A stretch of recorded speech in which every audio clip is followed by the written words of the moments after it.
Le dossier de ce journal est consacré aux jeûnes restés sans manger au moins 16 heures.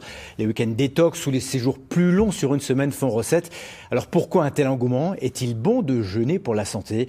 Les explications d'Odile Barthélémy et Bernard Stemmer. Faites-le tourner dans la bouche, le jus, pour bien que les papilles puissent goûter. Pommes, carottes rouges et poivrons, il est 9h. C'est le breuvage du matin, la seule et unique collation avant le bouillon du soir. Eau et tisane à volonté en journée. Alors avec ce premier jus, Dany ne pouvait pas rêver mieux. On sent toutes les saveurs, on a l'impression qu'il nous nourrit, c'est vraiment un bonheur. J'ai rêvé de nourriture cette nuit, j'ai rêvé que je mangeais en cachette. Ensuite, réveil musculaire, juste en face du Tenchel, un lieu réputé pour ses bonnes ondes où le jeûne serait presque une partie de plaisir. Les adeptes y prennent goût et y reviennent, l'espace d'un week-end de détox. En 3 jours, c'est sûr, vous n'allez pas pouvoir vous soigner d'une hypertension ou de choses comme ça. C'est pas possible. Mais par contre, c'est vraiment le début d'un cheminement.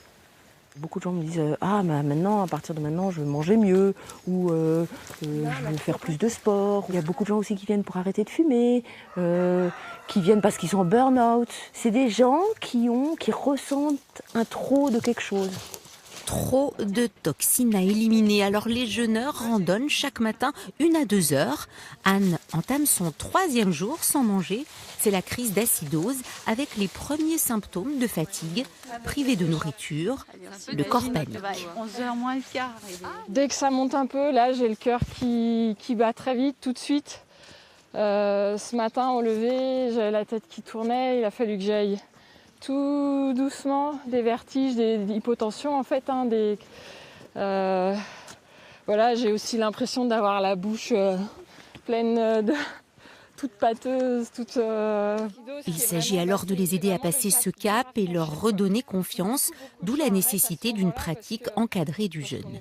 Il y a quand même pas mal de peur dans le jeûne. On a peur d'avoir faim, on a peur d'avoir froid, on a peur de ne pas être bien. Et effectivement, certaines personnes ne sont pas bien, ils ne se sentent pas bien, ils ont mal à la tête. Donc moi, je leur explique déjà ce qui se passe. Je suis vraiment là pour les rassurer. Autre ambiance au couvent du Bischenberg, comme tous les soirs, la scène du bouillon. Après 6 jours de jeûne, les bienfaits sur l'organisme se font naturellement ressentir. Là, il y a les hormones de stress qui s'en vont et on commence à puiser tranquillement de nos réserves de lipides. Le foie va produire des corps cétoniques à partir des lipides, à partir des triglycérides. Et c'est un super carburant pour le corps et pour le cerveau. Et puis, et à partir de là, c'est beaucoup plus calme. On sent une légèreté dans le corps et dans l'esprit, certaine lucidité aussi. Et les jeûneurs, paradoxalement, ont un drôle de péché mignon. Bagel à l'avocat, à la spiruline et au poulet. Choucroute de la mer. Au fur et à mesure, naturellement, on acquiert des pratiques d'hygiène alimentaire de plus en plus saines. Et le goût aussi, les goûts se développent un peu parce que quand on n'a pas mangé depuis 4 jours ou 6 jours, après quand on va remanger les aliments, moi j'ai déjà testé et en fait on sent la saveur de l'aliment complètement différemment. Et donc c'est vraiment un plaisir en fait, le après est presque, enfin est certainement plus plaisant que le pendant, mais c'est vraiment plaisant. Pour demain matin, je vais vous proposer un petit déjeuner. Déjeuner, ça fait tout le sens du mot, hein. On déjeune. Ah. Pruneaux et graines de lin à se mettre sous la dent. La reprise alimentaire se fait progressivement. Elle doit durer 2 fois le temps du jeûne.